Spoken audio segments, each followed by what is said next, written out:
todos aquellos que nos visitan durante esta transmisión.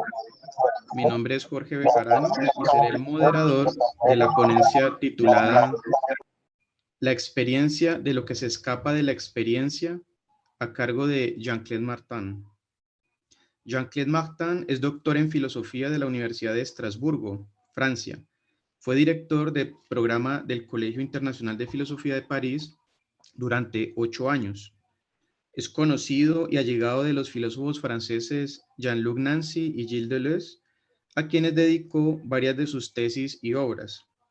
Su bibliografía es abundante y notable y abarca todo tipo de publicaciones. Ha dictado y dirigido cursos, clases y talleres de filosofía en universidades dentro y fuera de Francia. Actualmente es investigador independiente y profesor de filosofía en el Liceo Jean-Jacques Henner, Francia. A continuación, un pequeño resumen de la ponencia. En función de lo posible, entendido como experimentación de lo inexperimentable, y en un intento por abrir nuevos caminos y maneras de pensar la creación artística, se reúnen, con su disparidad y heterogénesis, 3 fórmulas que podrían dar cuenta de las potencias de las artes. O mutas o emigras, la extraordinaria fórmula de Dick Scott en Blade Runner, la metafísica entendida como una rama de la literatura fantástica, la fórmula bifurcante de Jorge Luis Borges, y si tenemos una unidad de esta manera en el mundo, no hay lados, la maravillosa fórmula de Carroll James, reunidas además en la potente visión de Van Gogh. La ponencia tendrá una duración total de 45 minutos.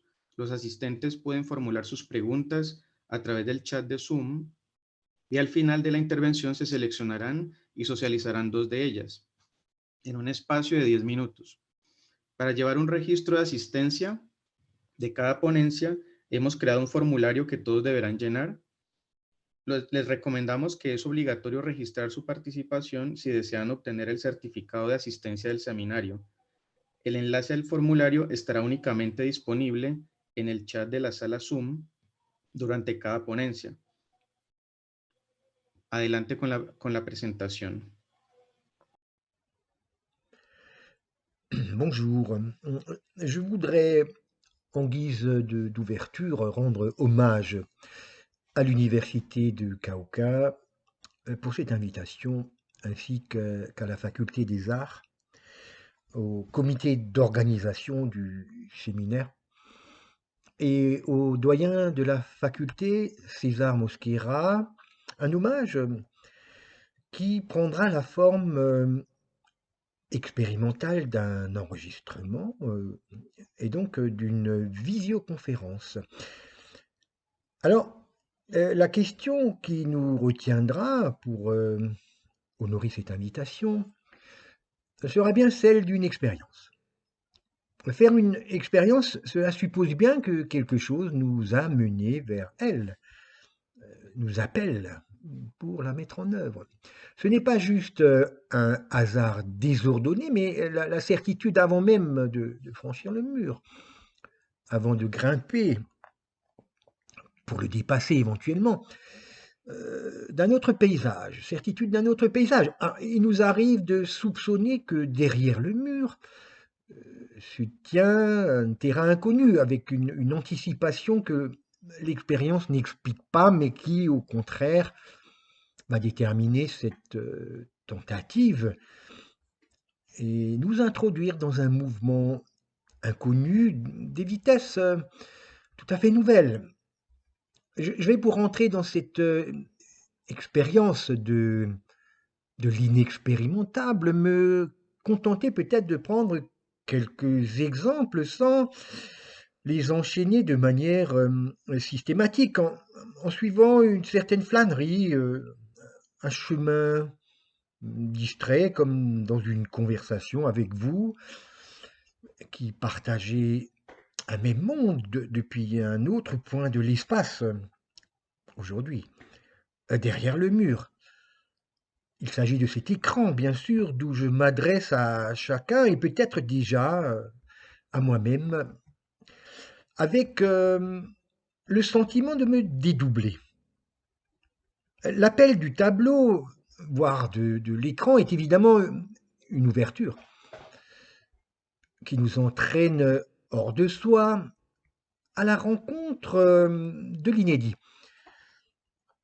Cela pourrait se comparer à l'expérience tâtonnante de celui qui, même dans une salle de cinéma du reste, où tout a l'air calme, met comme un pied sur la glace pour voir d'abord si elle ne va pas rompre ce qu'elle peut supporter comme chevauchée, ce qui nous place à la recherche d'un guet dont nous ne savons pas même vers quoi il mène. C'est sans doute cette part transcendantale qui fait l'horreur au cinéma. Et on peut imaginer, déjà avec Kafka, des guets dans notre appartement, peut-être pour retrouver le chemin vers la cave et poursuivre sa vie de cafard. Ouvrir dans le domaine de l'expérience des régions qui n'en relèvent plus. C'est vraiment l'expérience du roman de science-fiction nommé Stalker. Un stalker est une espèce de nomade qui entre dans une zone tout à fait impossible. Tout a l'air de rien, tout a l'air normal en apparence, mais à chaque pas, c'est, on ne sait pourquoi, la mort qui nous attend, et la question n'est pas d'aller loin. Dès qu'on a franchi la limite, dès qu'on entre dans la banlieue la plus proche, s'ouvre une région que rien ne permet de comprendre, en laquelle il faut inventer chaque fois un mouvement et s'aménager un repli possible. C'est un très beau roman sous ce rapport. La zone dangereuse commence pour le nomade urbain de l'autre côté du jardin où tout avait l'air pourtant si calme, si paisible. Chez Deleuze, le nomadisme, c'est bien le franchissement d'une frontière. Par exemple, Alice, le devenir Alice ne se produit pas sans migrer de l'autre côté du miroir. Et c'est une fuite, c'est dans la salle de bain le miroir, c'est chez nous, dans le confinement que ça se passe, aux confins du confinement. Les cartes de jeu indiqueraient déjà sans doute ce passage des axes, ce basculement d'épaule. Il y a d'étranges jumeaux sur les cartes à jouer, avec une symétrie feinte, qu'en réalité, il s'agit plutôt d'une invitation à retourner les cartes, à retourner la table. Une inversion ou une perversion intéressante, notamment dans le tarot, où s'introduisent des coupes, des figures exceptionnelles qui servent à la divination. Dans le cas des arcanes de Marseille, forme d'introspection nouvelle sur place, mais dans une double direction, dans une espèce de courbe exponentielle qui est invertie par celle que formerait la somme des logarithmes. Une mathématique en miroir. Un passer de l'autre côté de soi, de l'autre côté du temps, de l'autre côté des intrigues les plus banales, arpenter une surface où rien ne ressemble à ce que nous connaissions déjà. Ce n'est en tout cas là jamais prédire l'avenir, bien sûr. C'est simplement l'affronter, affronter une nouvelle donne, donner des cartes. C'est autant donner ce qu'on n'a pas. Celui qui donne ne voit pas ce qu'il donne, il est dans le dos de la carte, un dos généralement saturé de motifs, de traits géométriques. Et il nous faut bien attendre, il faut découvrir une donne surprenante qui est plus que le simple hasard, une nouvelle déclinaison du monde, un nouveau tirage, mot qui intervient souvent dans le vocabulaire de Deleuze. J'ai par exemple eu envie, bien loin de Deleuze évidemment, de relire la phénoménologie de l'esprit de Hegel. comme un tracé de lignes, comme un livre nomade, composé d'un chemin, un chemin qui nous perd dans l'événement. L'absolu qui ferme le livre étant toujours ce vers quoi nous sommes conduits et qui change tout dans la donne. Un livre de voyage, un récit de formation, mais également d'une véritable déformation. Une formation, une instruction qui est à faire, à produire, à formaliser dans une donation insolite, dans une lacération de la finitude par l'infini, ici et maintenant. Il s'agit en sous-main d'une intrigue criminelle de la philosophie, un livre qui a, je crois, bien fonctionné et dont on a mieux compris la ventilation que celle d'un autre de mes livres, Le corps de l'empreinte, où j'utilisais des cartes dessinées par François Rouen pour une espèce de divination conceptuelle. Concernant le livre sur Hegel, chaque scène produit sans doute une carte à jouer avec son lot de nouveautés, mais elle n'est efficiente que si on la relance au lieu de la commenter. C'est ce que veut dire d'ailleurs chez Hegel le savoir absolu, qui relance tout à la fin, qui se réécrit comme une galerie de tableaux, non pas par une espèce de résumé plutôt que comme une partie de poker. Je dois dire que ce livre m'a comblé, a sollicité mon côté joueur. Le nomadisme ne commence que lorsqu'on remet tout en jeu, qu'on ne se contente pas de gagner, mais de rejouer, de remiser pour entrer dans la puissance de ce qui se donne. Il y a bien sûr d'autres figures que celle d'Alice, d'autres personnages conceptuels capables d'accompagner le saut qu'on pratique de l'autre côté. Ce sont tous les grands écrivains qui passent comme sur un mur ou une carte à jouer pour limer ce mur avec patience. On est des passe-murailles dès qu'on prend le nomadisme au sérieux. Sédentaire, cela consiste à se contenter de ce qui est, d'imiter ce qui est, de se conformer au goût dominant, surtout quand il passe pour une nouveauté.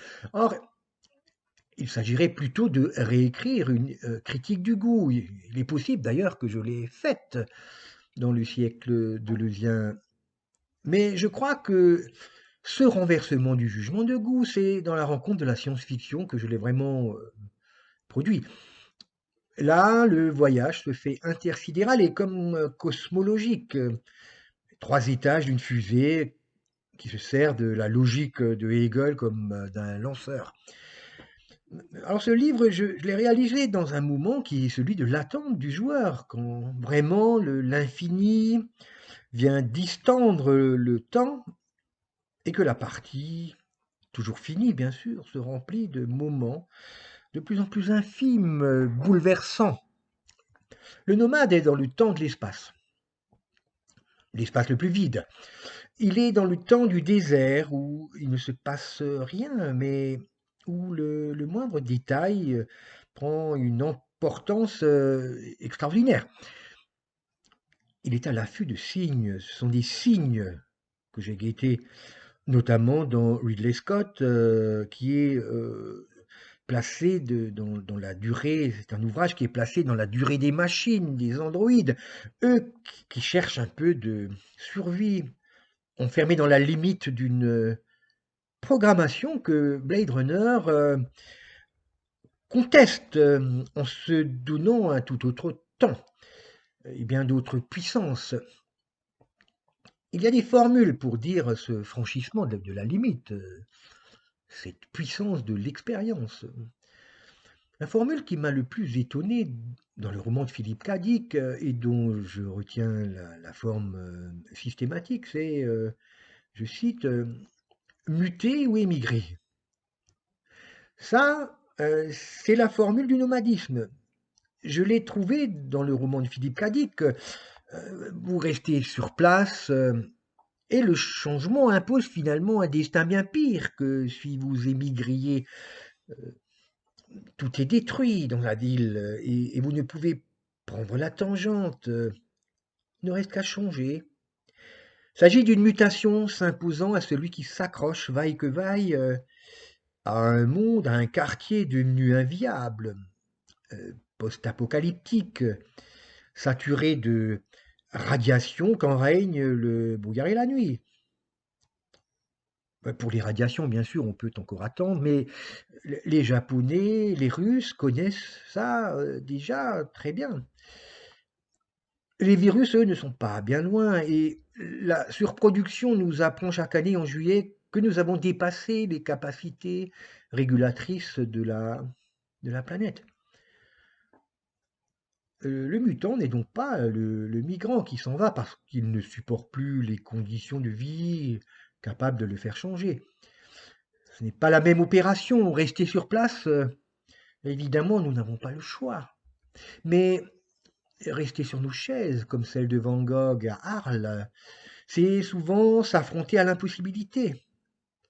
Mais aussi peut-être rechercher de nouvelles forces, investir des conditions d'existence qui ne sont pas disponibles, qu'il faut créer. Partir, c'est finalement très facile pour celui qui se réfugie en jet privé dans une de ses résidences lointaines ou qui rêve d'une fusée pour Mars. Mais au lieu de quitter l'enfer, le nomade finalement s'accroche aux quelques mètres carrés qui lui restent dans l'inhospitalier, tout en développant une hospitalité inattendue. C'est exactement le cas dans le roman de Philippe Cadic, personnage nommé Sébastien, qui développe des syndromes pathologiques liés à la mutation du milieu, mais qui va accueillir dans son appartement même des êtres étranges, des androïdes avec lesquels il s'associe. Ce serait donc une première formule pour dire l'empirisme supérieur. L'expérimentation d'un plan bizarre, d'une région dans laquelle s'effondrent tous les acquis et qui exige de nous des métamorphoses radicales. Des transformations qui nous poussent vers un monde fictif d'une certaine manière. Mais fictif ne veut pas dire irréel. Fictif veut dire que dans l'état actuel des situations, les données se sont modifiées et qu'il faut rebattre autrement les cartes. La fiction explore dans l'impossibilité de la vie de nouvelles possibilités qui sont pour ainsi dire métaphysiques parce que sans équivalent avec ce que l'expérience habituelle a déjà digéré. Ce qui me conduit vers une seconde formule qui a eu son importance dans mon parcours, celle de Borges, selon lequel, je le cite, la métaphysique est une branche de la littérature fantastique. C'est dans le récit Tlön Hugbar Orbis Tertius. Là, en effet, la métaphysique se déploie selon le registre extraordinaire de la SF, tout à fait réel en son genre, même si cette réalité était davantage virtuelle qu'actuelle. Virtuelle dans sa charge virale, dans sa viralité encore inapparaissante.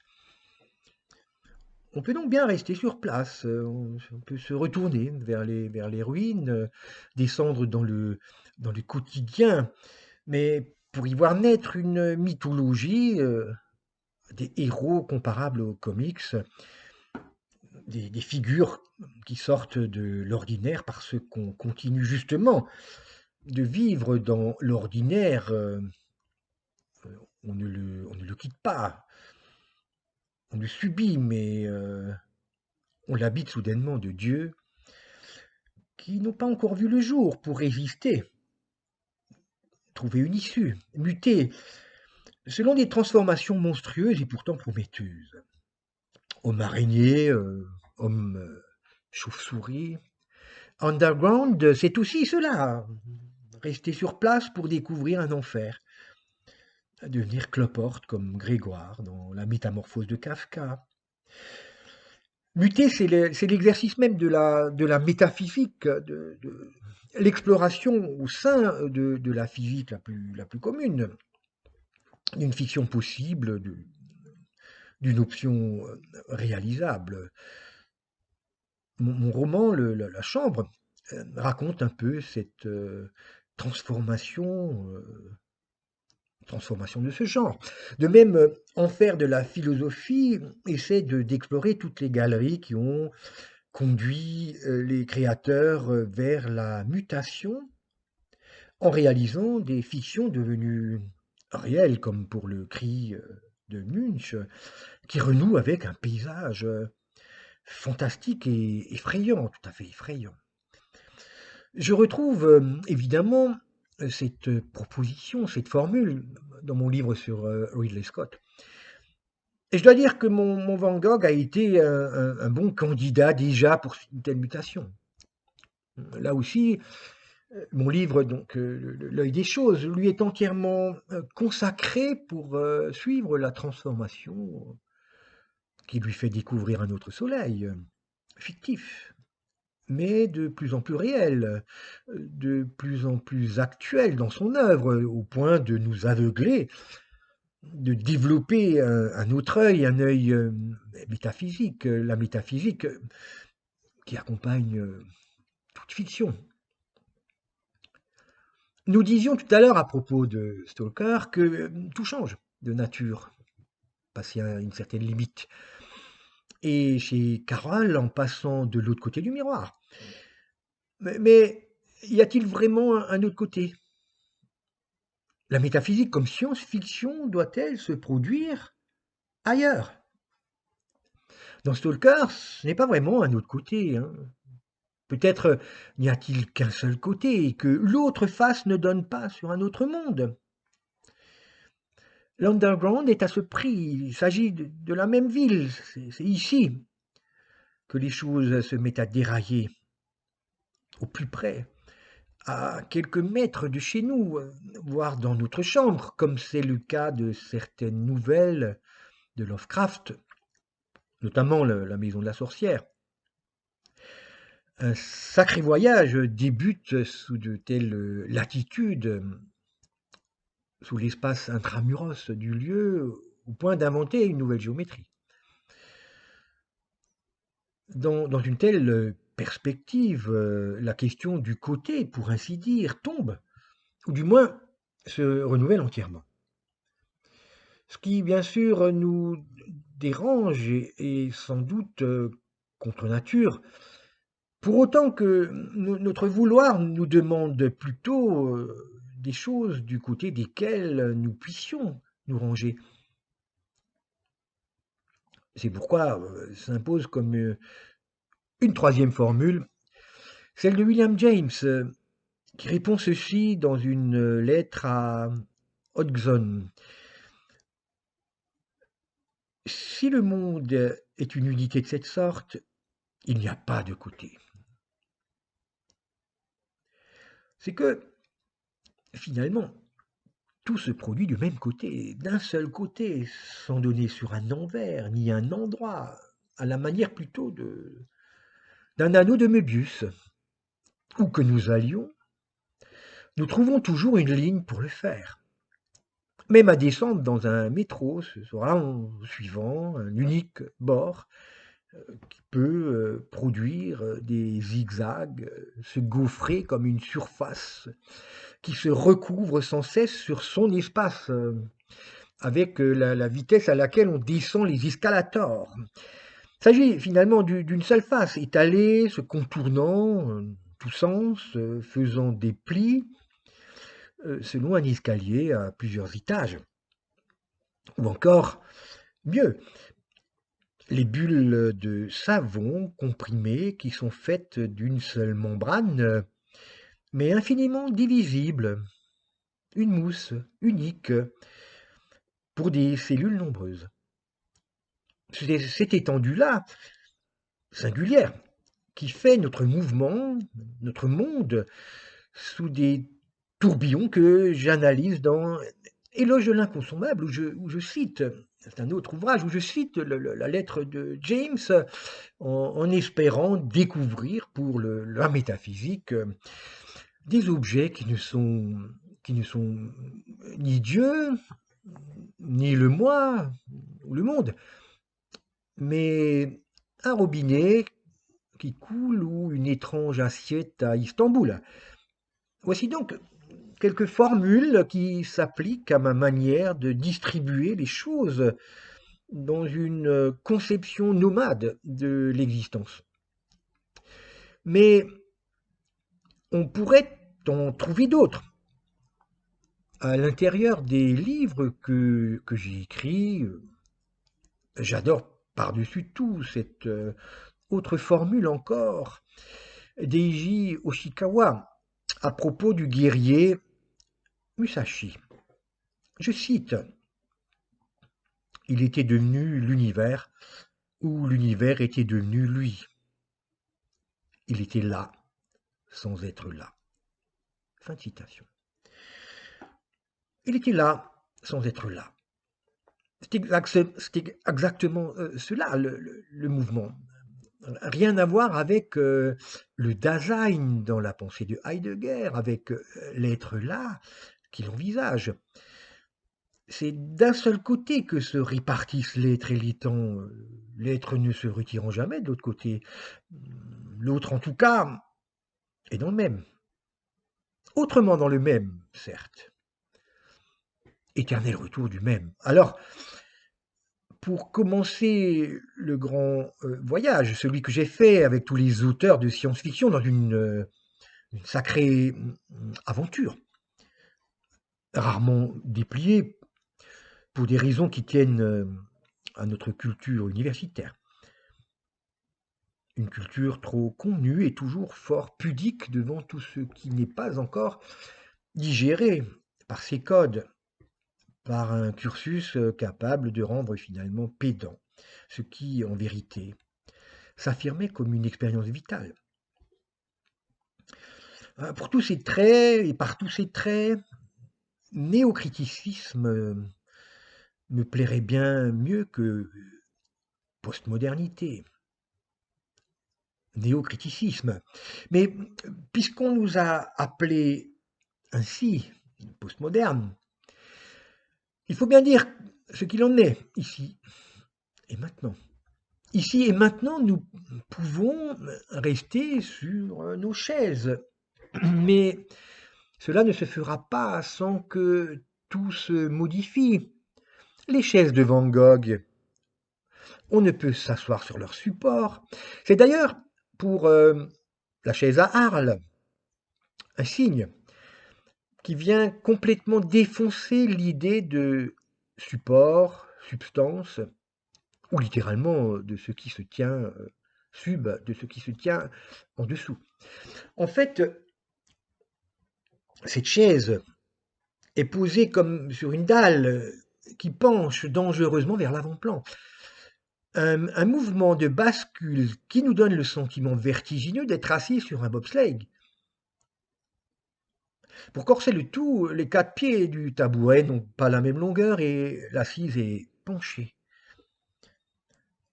La perspective du carrelage se déconstruit totalement, de sorte que l'idée même de soubassement, le sol comme substance, ce qui se tient normalement au fond, pour faire office de fondement, eh bien, ne fonde plus rien dans une sorte de déséquilibre qui suppose l'élaboration d'un mode d'existence tout à fait différent, qu'on pourrait nommer l'underground. C'est notre monde déjà. Il en va de même du statut de l'image virtuelle. Il s'agit d'une image dans laquelle je peux me déplacer. Une incursion nous est ouverte, mais qui ne se présente pas comme une substance contre laquelle je viendrais me briser ou dans laquelle je pourrais trouver à me nourrir ou même à me soutenir. En dehors de l'être, cet extra-être n'est pas irréel, évidemment. C'est plus fortement le statut des jeux que Ready Player One de Spielberg avait bien compris. On l'a assez mal compris lui d'ailleurs. Et Spielberg va traiter de manière fascinante cette image nouvelle, virtuelle. La question est donc aujourd'hui la suivante. Peut-on vivre dans l'image? Peut-on exister selon des formes qui ne sont pas substantielles, mais qui nous proposent un certain plan de réalité, qu'on nommerait bien sûr la réalité virtuelle?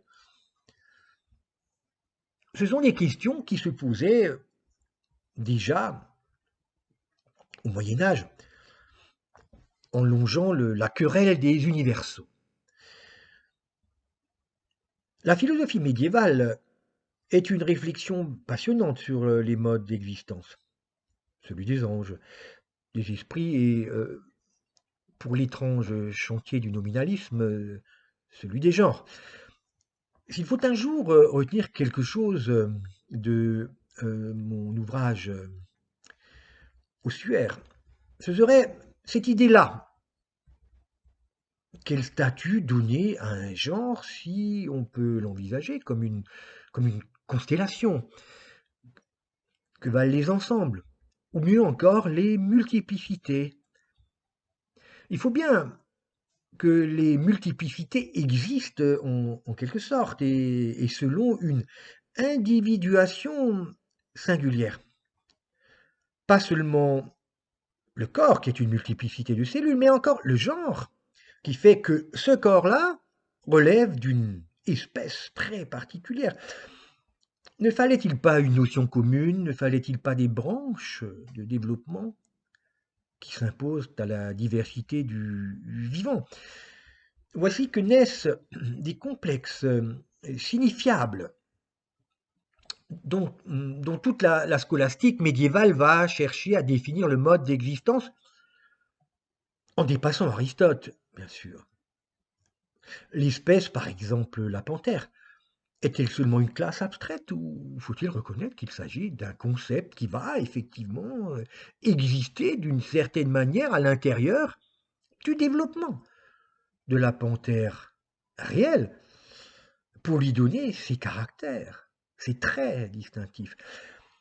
Ça, c'est du réalisme intéressant qui fait du concept une véritable création, une incarnation qui ne provient pas de la chair, mais pas davantage d'un principe transcendant. On dirait une machine abstraite dans un agencement concret pour parler comme Deleuze et Guattari. Si dans Mille plateaux, la machine abstraite n'est pas une chose, elle n'est pas seulement une idée au sens de Platon avec un grand I, elle s'intercale entre l'idée et la chose, entre l'idée et la chose comme un diagramme, une espèce de grammage ou grammatologie, diagramme, hein, qui se produit entre les deux, dia, et de manière parallèle, échappant ainsi à la dialectique. Qu'il y ait des machines, cela implique plus que le recours aux simples atomes à dénombrer dans un tableau périodique des éléments comme celui de Mendeleïev. Il y a là plus à chercher, évidemment. Il faut imaginer des formes d'agencement qui ne sont pas seulement de la matière, mais qui relèvent d'un code, d'un couplage, dont le concept produit de la consistance, de la composition, autant que de l'immanence. Ce que j'ai développé dans un livre récent autour des multiplicités entre Plotin et Spinoza, qui sont de grands penseurs de l'individuation, mais qu'on peut voir se réaliser dans les grandes machines de l'art, dans les montages qui caractérisent un triptyque, un tableau ou un écran parti à la recherche d'un percept, d'une unité de vision en tout cas, qui vient briser notre manière habituelle de voir. C'est à l'image virtuelle qu'il incombe sans doute d'explorer cette région abstraite dans son déploiement générique autant que réel, dans son incarnation concrète. Je suis réaliste, au moins sous le rapport de cette question, de cette machine dont la réalité ne se réduit pas seulement à un agencement concret. Et ce n'est pas du tout du nihilisme que de chercher dans la matière un principe d'agencement qui en induirait les événements incorporels. Pourquoi la panthère qui vient de naître, pourquoi la panthère qui vient de naître ne devient-elle pas un chat? En raison de quel agencement une multiplicité peut se produire par-delà les corps pour les faire entrer dans une même meute?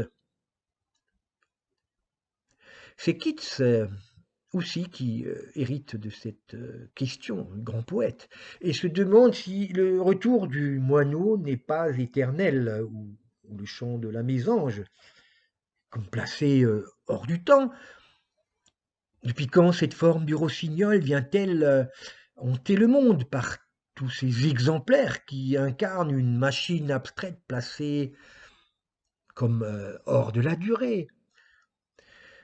Aussi, avec Keats, avec Carroll, le chat peut entrer dans un autre temps, se mettre à sourire sans même qu'il soit là. Un sourire sans chat, dit Carroll. Une contre-effectuation ou une contre-forme que Deleuze qualifie d'événement, dans la logique du sens. Voici donc, en tout cas, pour finir, quelques échappées postmodernes dont des mondes sont issus, dans des mondes qui naissent bien ici, maintenant, pour un peu plus de puissance. Et l'art, autant que les sciences, bien sûr, n'est pas qu'une simple variation stérile, mais bien une ample création, une ample variation, certes, capable de rendre visible, à travers ces expériences nombreuses, ce qui n'était pas d'emblée manifeste dans l'exercice de la perception immédiate.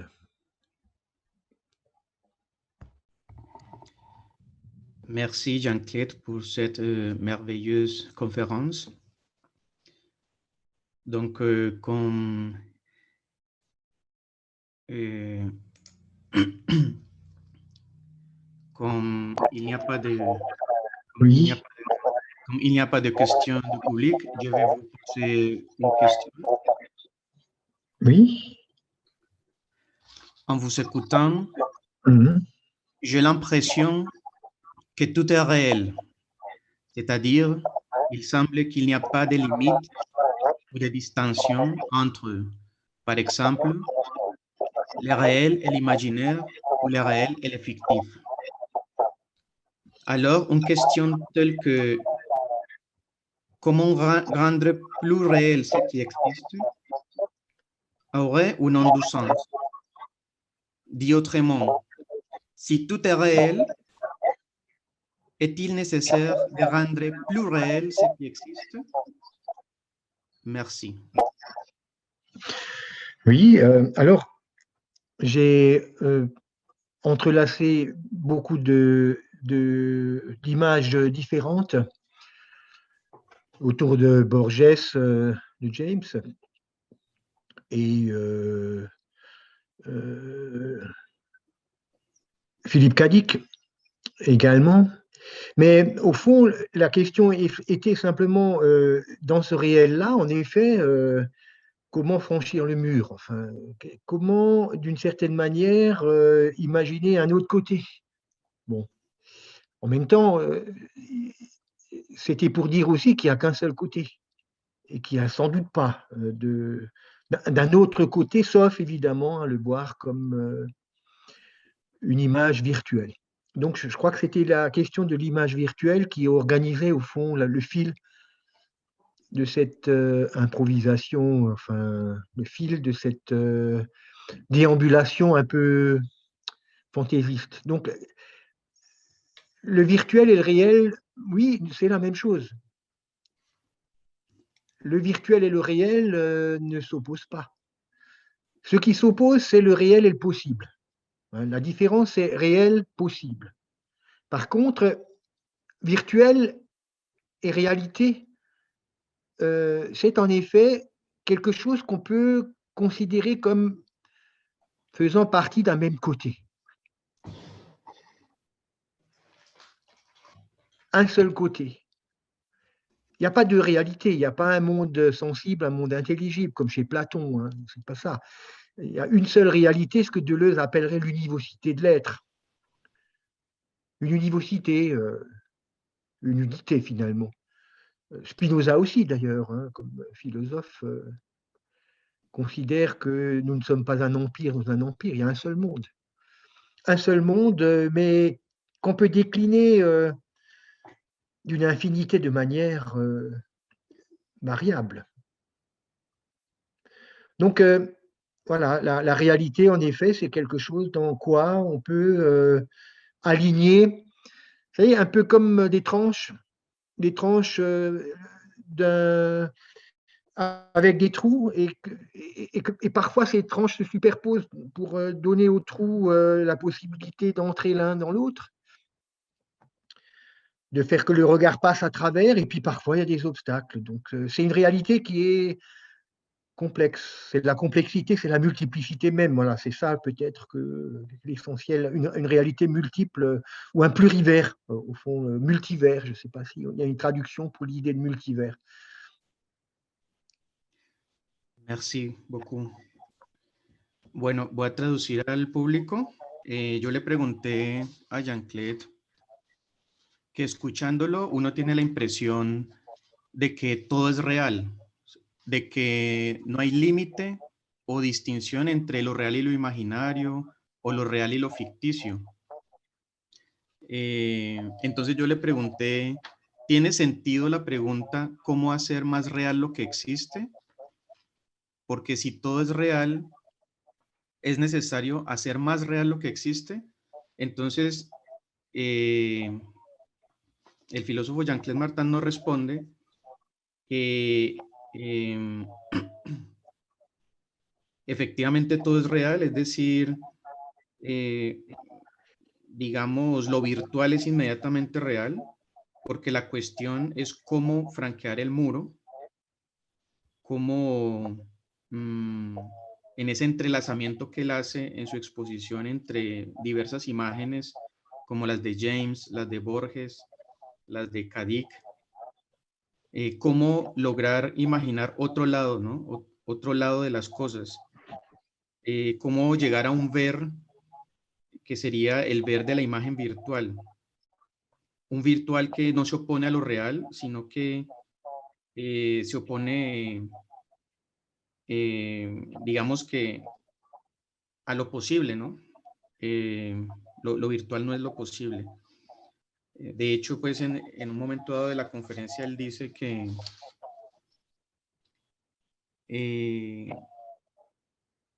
lo ficticio no quiere decir irreal, y lo ficticio, digamos, la potencia de la ficción se aboca, digamos, a la imposibilidad de la vida, ¿no? Entonces tiene que ver casi que con lo imposible más que con lo posible.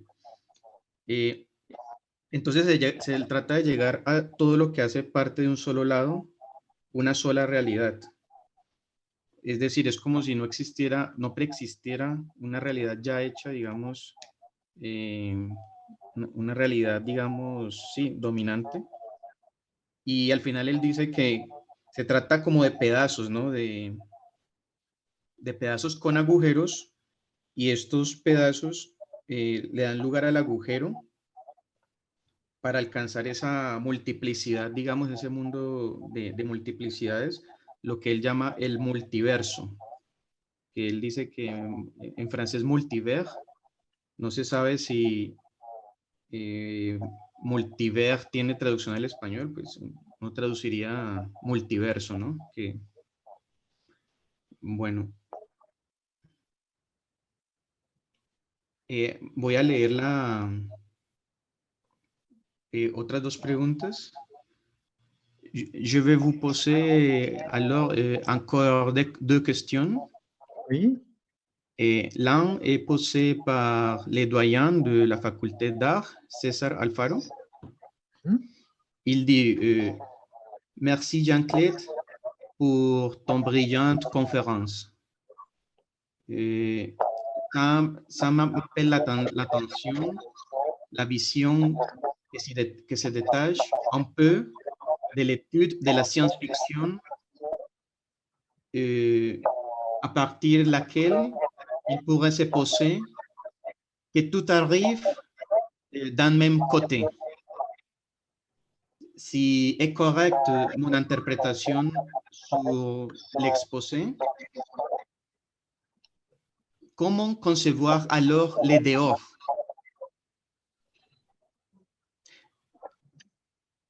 Oui, ah oui. Alors, il y a des romans, il y a des romans de science-fiction qui ont beaucoup de plaisir à imaginer un dehors qui soit dans la forme du labyrinthe. Le labyrinthe, il n'est pas hors de ce monde. Le labyrinthe n'est pas, et Borges l'a très bien montré ça, le labyrinthe n'est pas quelque chose qui nous fera passer vers un monde transcendant. Ce n'est pas un monde transcendant. Mais la bifurcation, c'est-à-dire la séparation d'une fourche ou de deux chemins, produisent nécessairement un dehors. Le dehors, il est au milieu. Le dehors, il est entre. Le dehors, c'est dans un labyrinthe le point où ça se sépare. Alors évidemment, ça n'est pas un dehors au sens religieux, ça n'est pas un dehors métaphysique classique. C'est un dehors que le labyrinthe produit par la bifurcation, mais on a le même type de problème au niveau du cerveau. Le cerveau que la biologie ou la neurologie aussi étudie comme un labyrinthe. C'est au fond ça que la science-fiction qualifie de multivers, parce que le cerveau, il est fermé. Le cerveau, il est clos comme un œuf. Le cerveau, il est sans aucune intervention virale extérieure, sans quoi c'est la mort. Mais pourtant, entre chaque neurone, l'influx nerveux, entre chaque neurone, donc l'influx nerveux, est obligé de franchir un écart, un dehors. C'est-à-dire que dans le cerveau, les différents neurones, les cellules vont se connecter de manière multiple et franchir ce qu'on appelle, je ne sais pas si on peut le traduire, ce qu'on appelle une fente synaptique. Vous voyez, les synapses au niveau des neurones du cerveau ont une fente, une faille, une fissure, et l'influx électrique doit passer par-dessus Voilà. Donc notre cerveau, lui, il est fermé, il est clos, il est parfaitement hermétique, mais en même temps, il est habité par un dehors, il est habité par des fentes synaptiques que la pensée doit sauter. Toute pensée est une opération. Toute pensée est une opération qui doit franchir le dehors éprouvé à chaque instant par les neurones qui se cherchent et qui cherchent un chemin dans le labyrinthe de l'esprit.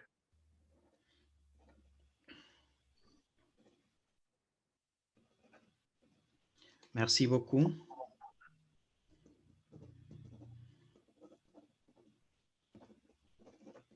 Bueno, la pregunta dice que si todo está de un solo lado, si todo es real, ¿no? Si todo está de un solo lado, ¿cómo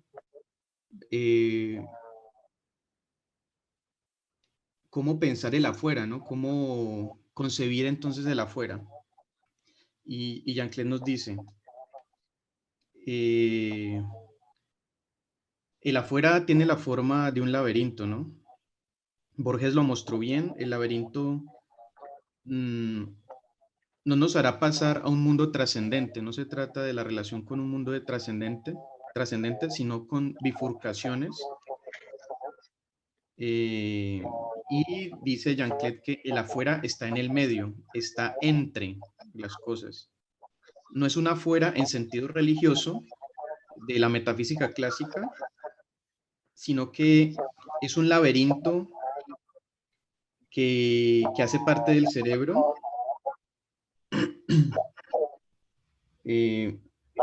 porque la neurología trabaja el cerebro como ese laberinto, ¿no? Como ese multiverso que él ha mencionado. Luego dice que el cerebro está cerrado como un huevo. Lo que le es exterior al cerebro es la muerte. Pero entre cada neurona, digamos, hay en la relación sináptica, hay una falla sináptica, una grieta sináptica que obliga a los nervios, digamos, cerebrales, los obliga, digamos, a abrir una fuera, ¿no? De tal manera que, a pesar de que el cerebro es hermético, es cerrado como un huevo, todo pensamiento es una operación que debe franquear el afuera de las neuronas que buscan una salida al laberinto del espíritu, ¿no? Entonces, a nivel de las neuronas, en eso que él llama la falla sináptica o la grieta sináptica, se plantea esa tarea, digamos, ese reto o ese problema, digámoslo así, de franquear un muro en función de abrir una fuera, ¿no?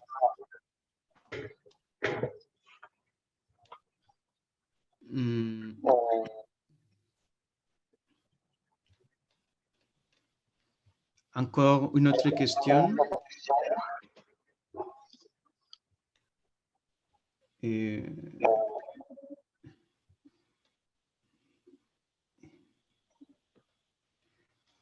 Qu'est-ce qui différencie la bonne science-fiction de la mauvaise?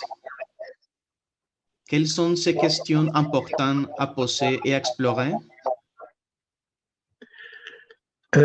Oui, alors on peut distinguer dans la science-fiction ce qu'on appelle la fiction spéculative.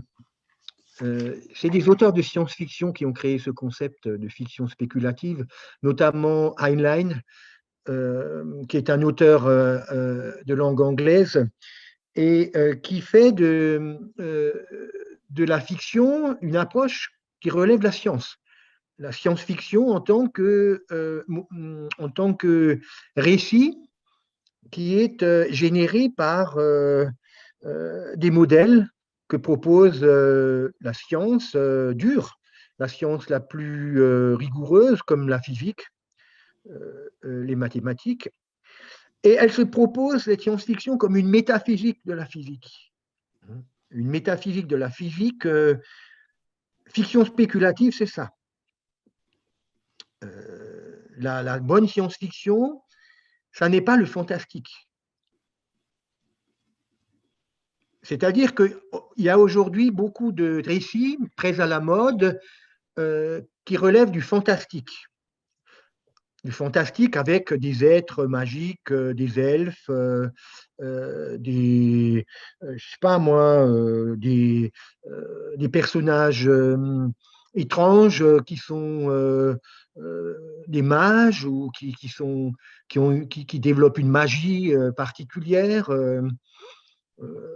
Et donc, ce goût du fantastique, pour moi, ne correspond pas à ce qui m'intéresse. Moi, ce qui m'intéresse, c'est la science-fiction spéculative, la métaphysique que des auteurs de science-fiction ont élaborée à partir de la physique ou en faisant déborder la physique. C'était déjà le cas d'ailleurs de Jules Verne, lorsque un des premiers récits de science-fiction nous propose un voyage de la Terre à la Lune à travers les connaissances de son époque. Donc Jules Verne, la Terre à la Lune, ça a été un modèle de science-fiction, ça a été un modèle. Et aujourd'hui, évidemment, ça s'est énormément complexifié à travers une logique qui est celle de Hegel, logique qui relève d'une autre logique que celle d'Aristote, toute autre logique que celle d'Aristote. Une logique pour laquelle le principe d'identité n'existe plus, s'effondre. Donc il n'y a plus de principe d'identité. Une logique pour laquelle le principe de contradiction également s'effondre. Depuis Russell et Hegel aussi, d'ailleurs, la contradiction, des propositions contradictoires peuvent en même temps être élaborées, se heurter dans la contradiction même. C'est la clé de voûte du système hegelien, la contradiction. Et puis, le troisième principe, le principe du tiers exclu également s'effondre. Donc, chez Aristote, il y avait trois. La logique classique chez Aristote, bon, pour Aristote, elle est celle de trois principes, identité, contradiction, tiers exclu. Et donc, ça vole en éclats. Et la science-fiction contemporaine, celle qui est née, disons, au XXe siècle, a complètement vécu dans cette crise des fondations, vécu dans cette crise des fondements, à travers des textes qui se détournent de la logique classique pour adopter celle de Hegel. Merci beaucoup.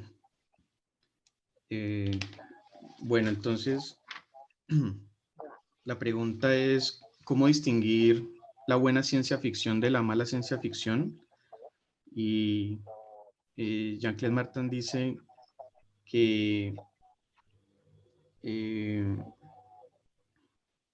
lo que a él le interesa es la ciencia ficción que se basa en la ciencia dura, es decir, en la física, la matemática. Digamos que a él no le interesa esa ciencia ficción de lo fantástico. A él lo que le interesa es la ciencia ficción como metafísica de la física, es decir, como especulativa. Toda ciencia ficción pues que se base en una ciencia dura. Él da el ejemplo de Julio Verne, Viaje de la Tierra a la Luna, y luego nos indica que la ciencia ficción del siglo XX vivió la crisis de los fundamentos de la lógica de Aristóteles y de Hegel, porque la lógica de Aristóteles se basaba en el principio de identidad, del principio de no contradicción y del tercero excluido, y la ciencia ficción del siglo XX vive la crisis de ese fundamento lógico de la identidad, de la no contradicción y del tercero excluido, que después pues es promulgado por Hegel.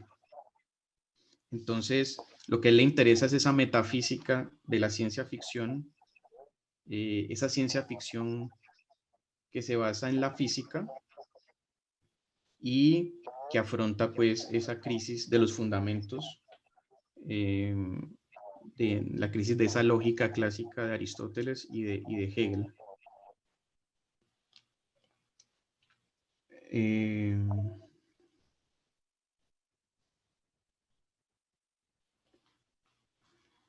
Une dernière question. Oui. Comment assumer les multiplicités et la rupture avec l'identité et la forme dans un contexte où il s'agit de nous imposer une identité, mais pas tant celle des citoyens, des consommateurs et des utilisateurs. Peut-on parler de lutte entre ces rôles et les devenirs? Oui, alors donc, en effet, il y a une identité politique, enfin, disons, des formes aujourd'hui politiques qui se rétractent sur l'identité nationale, au sens du nationalisme tel qu'on le voit développé aux États-Unis par Trump, qui a sans doute montré les impasses aussi de ce modèle, enfin les limites. On a bien vu que construire un mur entre les États-Unis et le Mexique n'est pas une identité remarquable. Enfin, ça n'est pas une très bonne idée, disons. Donc, l'identité telle qu'elle est aujourd'hui manifestée comme un retrait vers celle effectivement du consommateur, celui qui n'est que ce qu'il achète, celui qui n'existe que par ses propriétés, celui qui n'existe que par son pouvoir de consommation, c'est-à-dire son caddie dans un supermarché. Cette identité-là ne peut pas être confondue avec l'idée de multiplicité. On ne peut pas confondre cette identité du consommateur auquel s'adresse la publicité, le marketing, avec de la multiplicité. Évidemment qu'on va nous présenter des paquets de pâtes, qu'on va nous présenter des boîtes de conserve comme étant nouvelles, comme étant du nouveau. Un produit dans un supermarché va organiser sa vente, sa promotion autour de la nouveauté. Mais c'est aucune création, ça n'est pas nouveau du tout, c'est une illusion, évidemment, d'identité, c'est une illusion comment dire, c'est une illusion de croire que son identité dépend d'une marque de véhicule. C'est une illusion que de croire que son identité dépend d'une marque de parfum. C'est une illusion que de croire que son identité dépend de la marque d'un pantalon. Et donc, tout ça, ce sont des identités qui n'ont rien de nomade, qui n'ont rien de, qui ne se déplacent absolument pas, qui sont inscrites dans la répétition du même. Là, on est dans l'éternel retour très usé, l'éternel retour fatigant, épuisé d'un système qui arrive au bout de sa logique. La science-fiction, au contraire, par multivers, par multiplicité, elle cherche d'autres mondes. Elle cherche des nouveaux mondes sur une planète dont on a fait le tour. Christophe Colomb a découvert un nouveau monde. Christophe Colomb, vous habitez dans ce nouveau monde de Christophe Colomb. Enfin, d'une certaine manière, vous avez hérité d'une hybridation entre des peuples venus d'Occident vis-à-vis de peuples habitant déjà un lieu avec les conflits que ça suppose. Mais néanmoins, c'était un nouveau monde. Et il se trouve que aujourd'hui, ce n'est pas sur Mars ni sur la Lune que nous pouvons espérer trouver un nouveau monde. C'est, vous voyez, Musk qui envoie dans l'espace une voiture électrique, qui a fait construire une fusée pour envoyer dans l'espace une de ses voitures. C'est un Américain, vous voyez, qui a évidemment un milliardaire qui a investi.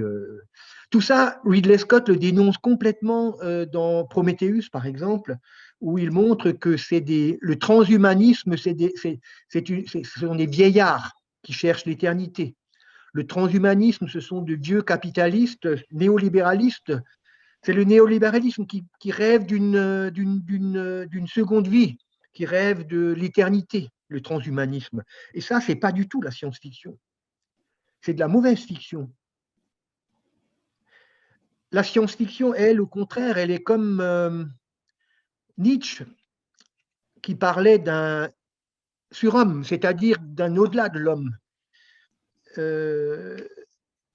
La science-fiction, c'est plus du post-humanisme, où c'est, comme dirait Michel Foucault, après la mort de l'homme, un autre homme, multiple, une multiplicité dans l'humanité pour un avenir, pour des devenirs qui ne soient pas le mur que Trump avait proposé entre les États-Unis et le Mexique. Merci beaucoup. Bueno,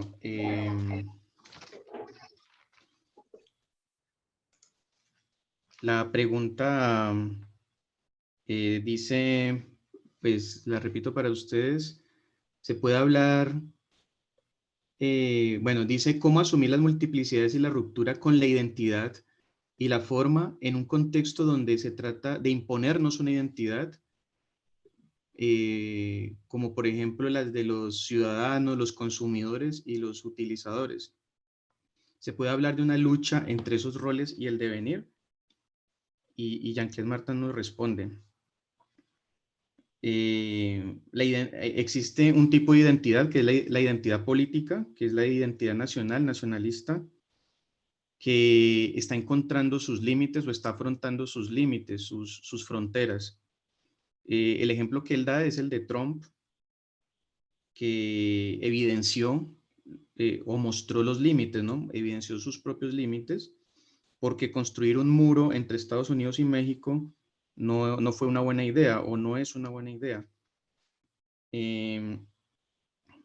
Entonces, el problema de la identidad, el problema de aquel que solamente existe por sus propiedades, el problema del consumidor, no hay que confundir la idea del consumidor con la idea de la novedad y de la multiplicidad. Es verdad que siempre nos van a vender un paquete de espaguetis diferente, aparentemente nuevo, pero eso no es creación, eso es una ilusión. Esa ilusión es la ilusión del eterno retorno de lo mismo. Se trata de una identidad que no tiene nada de nómada, que depende de marcas, ¿no? Marcas de productos. Y ese eterno retorno como repetición de lo mismo llega siempre al final de su propia lógica, es decir, como que estamos asistiendo al agotamiento de esa lógica identitaria, y el ejemplo que él da es el de Trump. Por el contrario, el multiverso, digamos, las multiplicidades del multiverso buscan otro mundo, digamos, un nuevo mundo, un poco a la manera, mencionó él, cuando Cristóbal Colón, digamos, descubrió este mundo donde vivimos, donde, pues, digamos, estamos aquí, pero no es en Marte o en la Luna que podemos esperar un nuevo mundo. Digamos que tanto en el caso de Cristóbal Colón como en el de, hipotéticamente, Marte o la Luna, no es más que un nuevo mundo. Es por eso que él explora en la ciencia ficción, digamos, esos multiversos. Él da el ejemplo de Ridley Scott, de las películas de Ridley Scott que, digamos, bueno, digamos que él está en contra del transhumanismo, o digamos que el transhumanismo no es la verdadera ciencia ficción, sino el poshumanismo, ¿no? Entonces la ciencia ficción, por ejemplo, de Ridley Scott es una ciencia ficción del poshumanismo, de ese multiverso que viene después de lo que filósofos como Foucault llamaban la muerte del hombre, y de lo que Nietzsche llama el superhombre que releva, digamos, el hombre, que sustituye al hombre, y se trata pues de un poshumanismo, que no es, que no sería el del muro de Trump, ¿no? Que no sería el del muro de Trump. Bueno, no sé si hay tiempo para más preguntas o ya cerramos.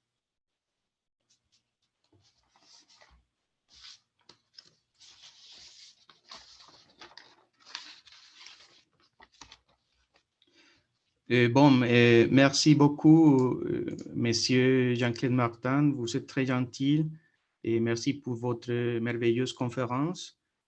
Et nous sommes très contents de votre participation au 3e séminaire international Art et Altérité à l'Université del Cauca, Popayán, Colombie.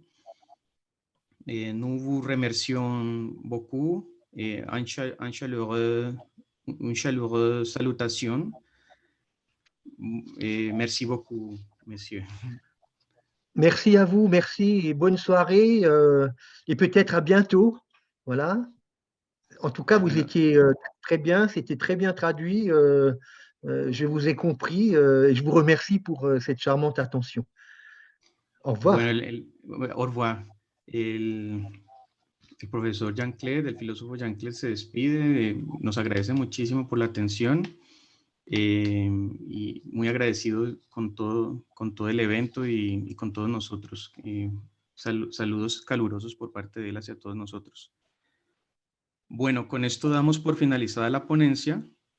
Muchas gracias a Jean-Claude Martin una vez más y al público por habernos acompañado.